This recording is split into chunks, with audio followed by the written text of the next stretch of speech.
What's up with y'all? Welcome back to another reaction video. I'm Mende. And I'm Ollie. And today we got 5 disturbing internet mysteries solved by Reddit. Nice. This is Chillings too. This is our second video reacting to Chillings. Most likely never heard these stories before. I mean, we know of a good amount of stories, but for some reason these Reddit ones we have, cause it's Reddit. Like niggas really Reddit goes so far down. Reddit go deep, bro. Niggas don't be on Reddit just like looking for shit. It'd be so much shit on Reddit. You ever have a question and you go on Reddit and somebody like already asked it like 5 years ago, but it's hella specific as fuck, and you're like, bro, what? Reddit, it went like this for me. Reddit was, for some reason, Reddit was better than Google, but you can't. The internet is so weird. You can't search on Reddit what you want.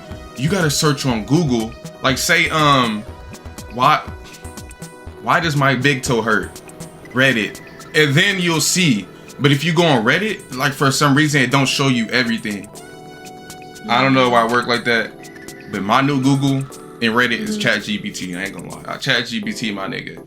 Believe it or not, when I be making the thumbnails and shit, it even helped with that. Like I'll be like, yo, is this like which thumbnail is better? Or like y'all, you fuck with this thumbnail?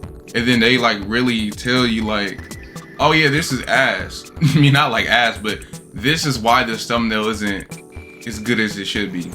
You should try this. I mean, but not all the time you should take ChatGPT like, but for most of the you know, ChatGPT, it be on they shit. They know they shit. 5 disturbing mysteries solved by Reddit. Look, I hope all y'all that's watching this video is taking care of yourselves. Let's get into the video. On the 24th of April 2022 at around 3 p.m., 10-year-old Lily Peters left her home to visit her aunt on her own. The aunt's house was just a 3-minute bike ride from Lily's home in Chippewa Falls, Wisconsin. And since she lived with just her father, Alexander, after her parents' divorce, Lily often went to her aunt's house on the weekends to play around. So it wasn't unusual for her to make this journey on her own. Unfortunately, what started off as an ordinary weekend was about to end in a horrific tragedy. But she's 10 years old is crazy though. Things took a turn for the worse when Alex noticed that it was getting dark and Lily still hadn't come home. It wasn't like her to stay out late. He called his sister, assuming Lily was still at her place. But to his surprise, she told him Lily had already left over an hour ago. He then called the parents of Lily's friends, hoping she might have stopped at one of their houses on her way back. However, none of them had seen her either. Fearing for the safety of his daughter, Alex began searching the route Lily would have taken to and from her aunt's house. He also contacted the police and reported his daughter missing at around 9 p.m. While the authorities didn't issue an Amber Alert, they quickly formed a search party to help look for her in the surrounding area. After hours of searching, Alex finally discovered the first clue to his daughter's whereabouts: her bike, abandoned in a nearby wooded area. But Lily herself was nowhere to be found. Police deployed drones and rescue dogs to search the woods and investigate the hiking trail that ran through the area. Then, at around 8:45 a.m., Alex received the news he had been dreading all night. Lily was deceased. A volunteer had discovered her body hidden under a pile of leaves just a few feet from the trail. After a brief examination, police ruled her death a homicide and began looking for the perpetrator. Unfortunately, they had nothing that could lead them in the right direction. That is, until someone made a post about Lily's case in the true crime subreddit. While everyone else was speculating on what could have happened to Lily, user HomesliceNation4 came forward with a crucial piece of information in a now deleted comment that read, "What's scary is I was playing Pokemon Go in the park that day and walking along that very same trail. My stomach turns when I think that I saw that girl in a pink/purple hoodie on her bike with another kid on my way out. I have a suspicion that it could be another kid that did it." Wow. Another user called the police tip line to report HomesliceNation4's comment. And to everyone's surprise, this was the breakthrough the investigators needed to solve the case. Because just a few hours later, police arrested Carson Peters Berger, Lily's 14-year-old cousin, as the prime suspect in her murder. Wow. Not long after he was taken into custody, Carson admitted to everything. However, just what happened to Lily that night was more horrifying than anyone could have ever imagined. According to Carson, he followed Lily as she was heading home and told her to follow him into the woods. He'd been planning this for months. Once they were off the trail, he punched her in the stomach, hit her several times with a large stick, and strangled her until she took her final breath. He then went back home as if nothing had happened. But when he heard about the search for Lily, he panicked and went back into the woods to move her body further from the crime scene and hid it under a pile of leaves. Though, all thanks to one Reddit comment, he was thankfully caught. Given the severity of his crimes and the fact that it was all premeditated, prosecutors decided to try Carson as an adult. He's still in custody awaiting his trial set for some time in 2026. That's crazy. I was gonna say too, like, it turns out to be her cousin and not some random nigga, but still, don't, like, your 10-year-old, like, you shouldn't let your 10-year-old daughter or son go alone by themselves. I'm trying to think, at 10 years old, was I allowed to even, at 10 years old? At 10 years old, I had to be with my sisters. Like, I couldn't go out by myself. I could not go out by myself. I either had to be with friends or sisters. And the way it worked was, like, either the majority had to, like, go take me home, right? Or their parents would take me home. Or my grandparents, you know, would take other kids home. Like, somebody has to take someone home at the end of the day. Yeah, I'm trying to. Or go home when the light is still up. Oh, with the lights, yeah. Yeah, if the lights are off. The street lights, don't let them street lights get you. Or even if the sun sets, like. Yeah. Then you need someone to take you home. I think though, at 10 though, I think I was able to ride bikes pretty far. 10. I don't think it was 10. I really think it was. I think it was 11 when I started to do shit like that, like ride bikes by myself, or like be with my friends, but at some point I have to go back home by myself. And wherever we are, like say we rode bikes to the store, which was like a mile away or something. Sometimes I would have to just ride back by myself. But that's probably because at that age, like I was strong as shit for 11-year-old. I was playing football and shit, so like. But you're supposed to be back before it gets dark. No, of right? course, yeah, of course, yeah. I was supposed to get back before it's dark. Never like. He said it was already hecka dark, and she left an hour before. Damn. That's why I'm like. Yeah. And why would the aunt not take her home? I don't know why they didn't do it. I don't know why they didn't get an Amber Alert immediately. That's crazy. On the What Is This Thing subreddit, seeking answers for a strange device he found inside his power strip. The post read, "Violently blew a fuse in my extension cord, took it apart to see the damage, and found this inside." Alongside this, the OP shared pictures of 2 circuit boards connected to each other with wires, and what appeared to be a SIM card. He also cross-posted this in the Reddit Bureau of Investigation subreddit, where users noticed a microphone on one of the circuit boards and figured this was a spying device of some kind. With one comment providing more details about how it worked, stating, "Your extension cord is a room bug. Someone calls the phone number on that SIM and the extension cord auto-answers and listens to the room." Put simply, one of the circuit boards was a cut-down version of a phone that used the SIM to transfer audio from the built-in microphone. The second board was a power delivery module, allowing the device to run directly off of the wall power without needing any batteries.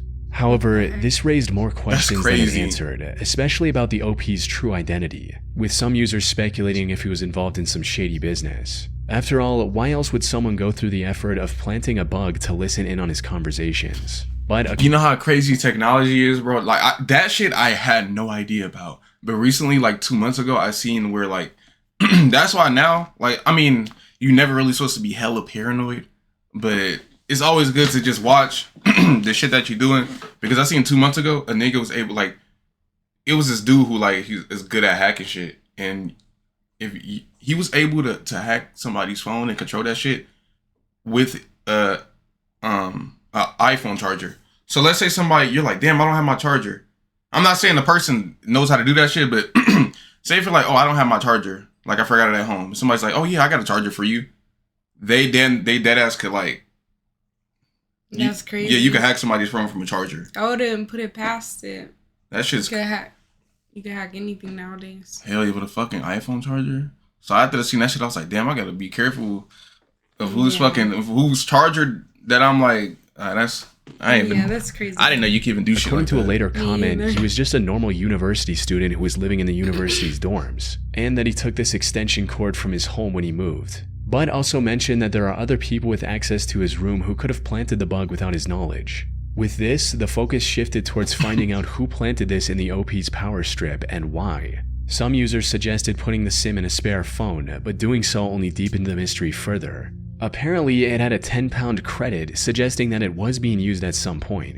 However, it didn't have any contacts, voicemails, or call logs. And judging from the network messages, the device had been active since October 2012. This also helped the OP retrieve the SIM's number, but calling it returned an automated message stating, "The service is now closed, and if you have voicemail, you can turn it on." Nothing else.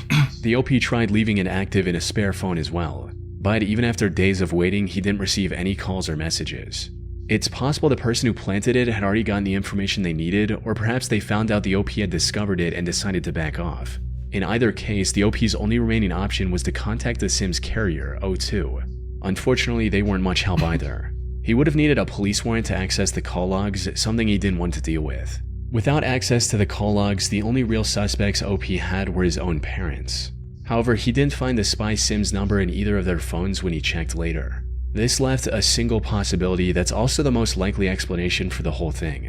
Put simply, the spy device was never meant for the OP in the first place. As many on Reddit hypothesized, the bug was likely intended and used for corporate espionage at some point. From there, it somehow found its way into the OP's home. Maybe one of his parents brought it home from work or purchased it in a corporate clearance sale without realizing what it actually was. But by then, the device had already fulfilled its purpose and wasn't being used. Unfortunately, while Redditors were quick to identify and solve what the device was, they weren't able to find a concrete answer for who planted it and why. The last update from the OP was in May of 2013. Chances of getting an answer now, over 12 years later, are practically zero. Damn. On the morning of August 9, 2018, Damn, nothing was 66-year-old solved. Susan Yeah, right? set out on her usual cycling What the route in fuck? Eatonville, I'm all waiting. Washington. But unlike the countless times she'd followed this routine, that day she didn't come home on time. Worried, her husband David Rainwater went out looking for her, only to come face to face Wait, with what? the What was his last name? Did he say his last name was Rainwater? That's what I heard. Rainwater. Worried, her husband David Rainwater went out looking. That's a hard ass last name. Rainwater? That's cold. That got some aura to it. Rainwater? That's tough. How the fuck you even get that last name? Who decided to make that last name down in his... Okay, that's kind of hard. Rainwater. Rainwater.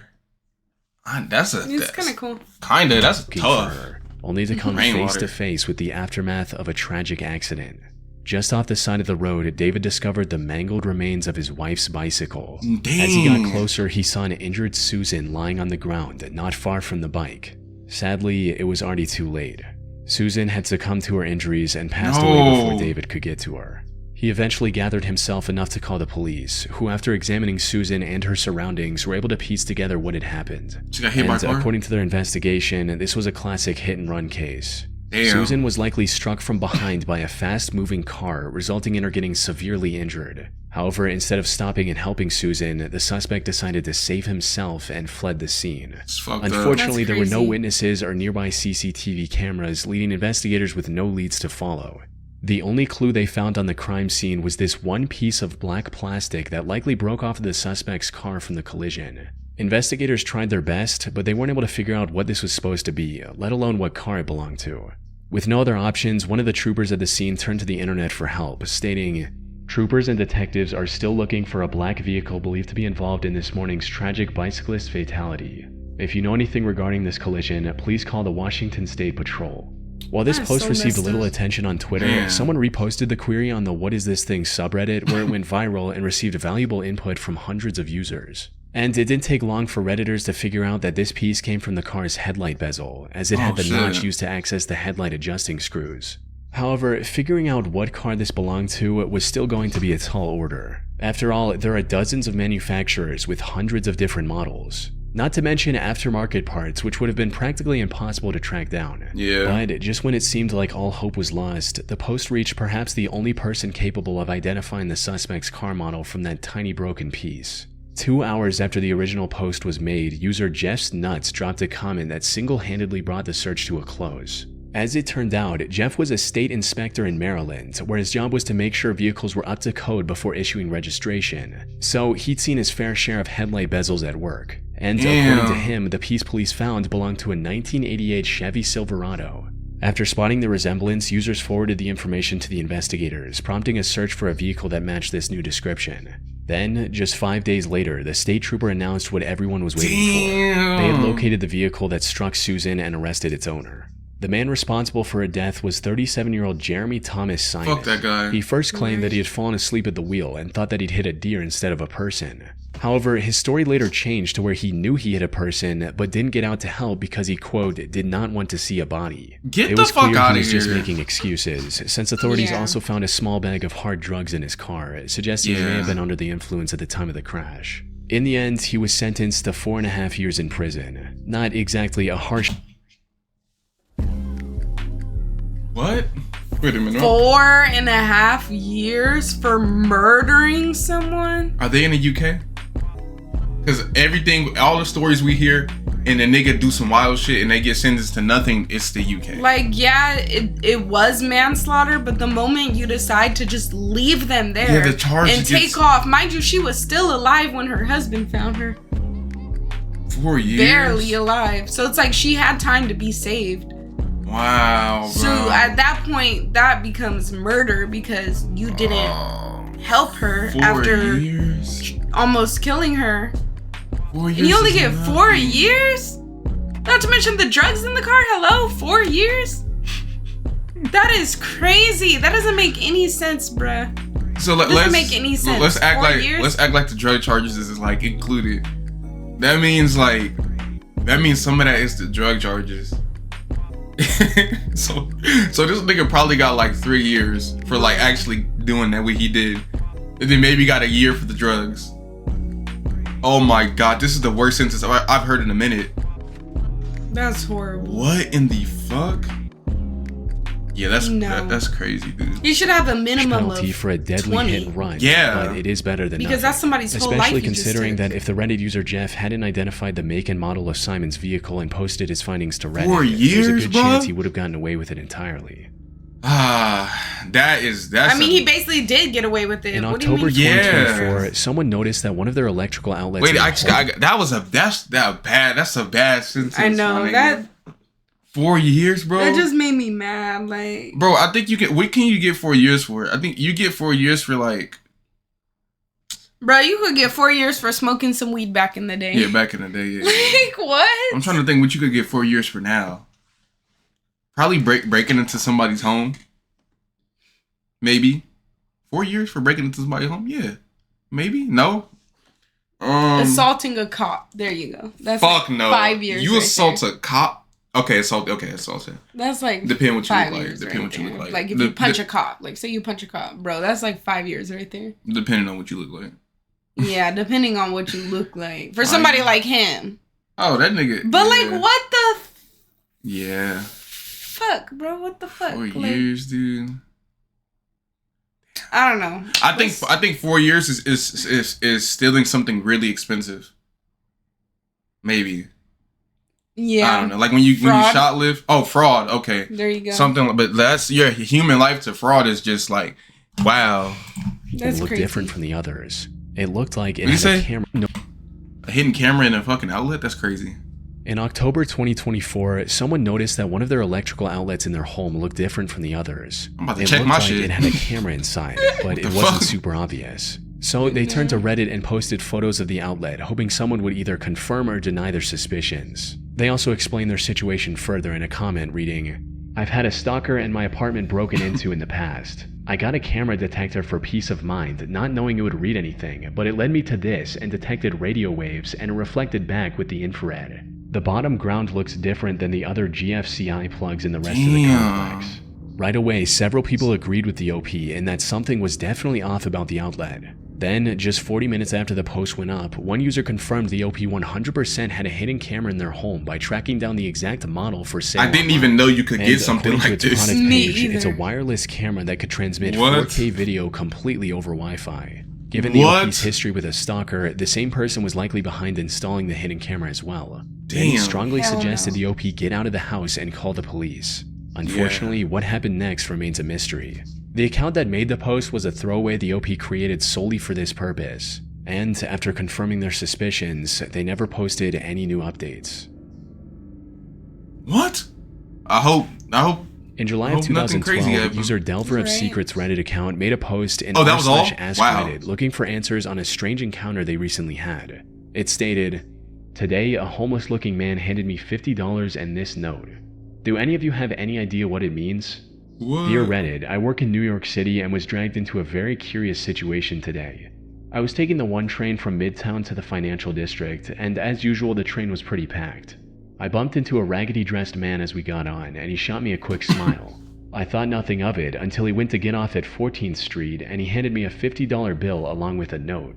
Before I could even open my mouth to ask him a question, he was gone. Below you find pictures of both the front and back of the note. I've been looking at the note all day, and needless to say, I have no idea what it means. It's handwritten on a 3x3 square piece of paper with no identifying marks and no watermarks. There's a hand-drawn grid, and at a couple of spots the cells of the grid are combined. The note has random characters written throughout it, and the bottom quarter is filled with random shapes and numbers. Maybe I'm just reading way too far into things, and he was just another crazy New Yorker, but I figured it would be neat to see if anyone has run into this similar situation. Do any of you have any idea as to what the note says, if anything? After taking a good look at both the note and the $50 bill, some users figured out that the note was what's known as a bifid cipher, and deciphering it revealed a message that read, "There's plenty more money to make. Figure this out and prepare to meet July 19, 56 and 6 hot dog stand outside Rue 57 Cafe. Ask for Mr. Input." However, before anyone had the time to figure out the true meaning behind this note, Delver of Secrets received a coded message on Reddit. It was likely from the same guy that handed him the note earlier that day. When decoded, this message read, "You have managed to find the message with the help of friends. You changed the rules, now so will I. July 12, 4 p.m. Find the Blue Jay at 6.5 and 56 and tell him you are the last." This was packed with clues pointing in multiple directions. What the For hell? starters, 6.5 and 56 corresponded to 6.5 Avenue deleting on my 56th account. Street in New York. And at that location, there was a salon named Gotham Skincare. What the This fuck? led That many sounds to crazy. believe that this whole thing was a marketing stunt for something related to Batman. Especially since the date given in the original note, July 19th, was one day short of the release date for The Dark Knight Rises. One person even called the marketing company for that movie in hopes of getting them to admit the truth. So basically, I was one of the people who got caught up in the whole homeless man give me $50. We had to figure out some sort of code. So after staying up for hours and reading all the comments, I definitely came to the conclusion that this reeks of marketing campaign. And I have a sneaking suspicion that it's a certain company. Hey guys, what's up? Alright, so it's 9:16 here in New York, and I'm about to call Leveraged Marketing Corporation of America.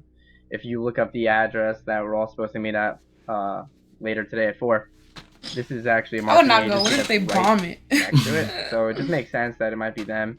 And the Dark Knight thing just makes sense too, because the movie's coming out so soon. And hi, how are you? I'm fine, thank you. I'm calling to make sure that everything is going to be set up for the Dark Knight campaign later today. What is the Dark Knight campaign in New York City? Yeah, it's actually right next to your office. At about 4 o'clock today, actually. I see. Yes, I know what that is. Oh, okay. I'm traveling. He just admitted to knowing about it. I was about to I don't know, say. You figure it out. While this didn't lead to Damn. anything substantial, Reddit users found the next clue hidden within the Reddit message. You see, the username that sent the message was 222-0944-379. One user converted this to an IP address, and it led to Fort Huachuca in Arizona, a military base that's primarily focused on intelligence training. So, could it be that Delver of Secrets was being recruited as a spy or something along those lines? For some, this was certainly a possibility. However, another user discovered that a social spy experiment? exhibition was happening at the nearby Discovery Times Square Museum on July 12th. Maybe this was a marketing stunt for that instead. But this idea was also shot down by another user who claimed to work for the museum, stating that they had nothing to do with this. With no other leads, a group of curious New York-based Redditors decided to meet at the specified location on July 12th to see if anything would actually happen. However, despite dozens of people showing up, including Delver of Secrets, no one noticed anything out of the ordinary and had to go back in disappointment. Now, if this was some Bruh, this legitimate like freaking, espionage-related matter, Dorara. a large crowd would have instantly scared off anyone planning to meet Delver of Secrets at that location. So, the whole thing was kind of pointless in that regard. But on the other hand, the gathering all but confirmed that this wasn't some marketing stunt. Because if it were, the media attention and large crowd would have been the perfect moment for a big reveal that never happened. Then, something happened that no one saw coming. On July 13th, Delver of Secrets removed everything from his post and replaced it with a single ominous passage reading, Received a phone call today threatening violence against me and my family, going as far as to name members of my family and their addresses unless I delete this post. The caller also told me not to show up on the 19th and to inform anyone planning to show up on the 19th that nothing would happen. This will be my last message from this account before I delete it. I'll also be changing my number later today. I am sorry if a resolution to this never happens, but I'm not willing to risk my family's safety for a few extra dollars. With that, Delver of Secrets vanished from the internet. Damn. While Reddit did solve layers of coded messages and uncover clues hidden within other clues, they were ultimately left with nothing but speculation and an unsolved mystery. Wow. So this is what I think happened. Okay, talk to me. I think when they found that it connected to a military base, I think this whole thing was a social experiment. Okay. They were testing to see how smart is people when they come together like as a community. Like, could a random person solve this note? Okay. But they probably didn't expect them to post it on Reddit and everybody putting their brains together come together to decode it like that, to track it all the way back. So they're like, nah, we find this guy, delete that fucking post, or we're gonna do this, that, because they don't want to be connected. Low key though? Maybe, but I don't know. It reminded me of Raw the way they all met up. Low key though, some people, you gotta think though, some people are really just, they just, some people are on autopilot, right? Like, I don't, like, some people might not even do anything. They might get to 50 and just be like, what the fuck? Yeah. And just like keep it. They're not gonna do like too much. All right, if that happened to you, what are you doing? I'm keeping the $50 and I'm throwing the note away. Okay. Wait, but what? Wait, wasn't it on the 50? Wasn't it was two separate notes, or I thought what he wrote on the 50? No, it's a whole separate note. Oh yeah, you're right. It You're said right. 3x3. Yeah, I'm tripping.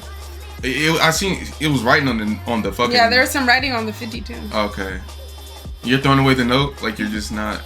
I ain't gonna lie. If I was curious about it, no, I would be curious. I'll go looking for that homeless dude. I would be curious. I'm not looking I'd be for like, that yeah, nigga. I got a question.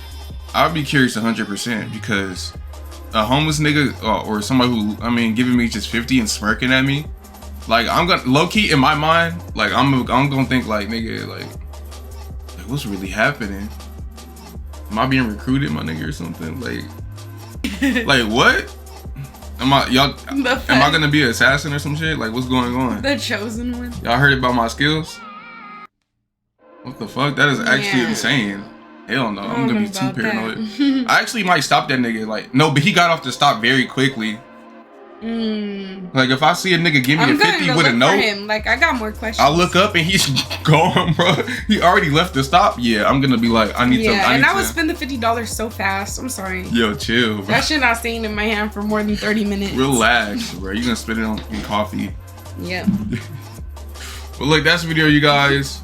Chilling, what's this called? Chilling stories. We're gonna react to this channel a lot more. But look, I hope you guys enjoyed the video. Like, comment, subscribe if you're new. We catch you on the next video.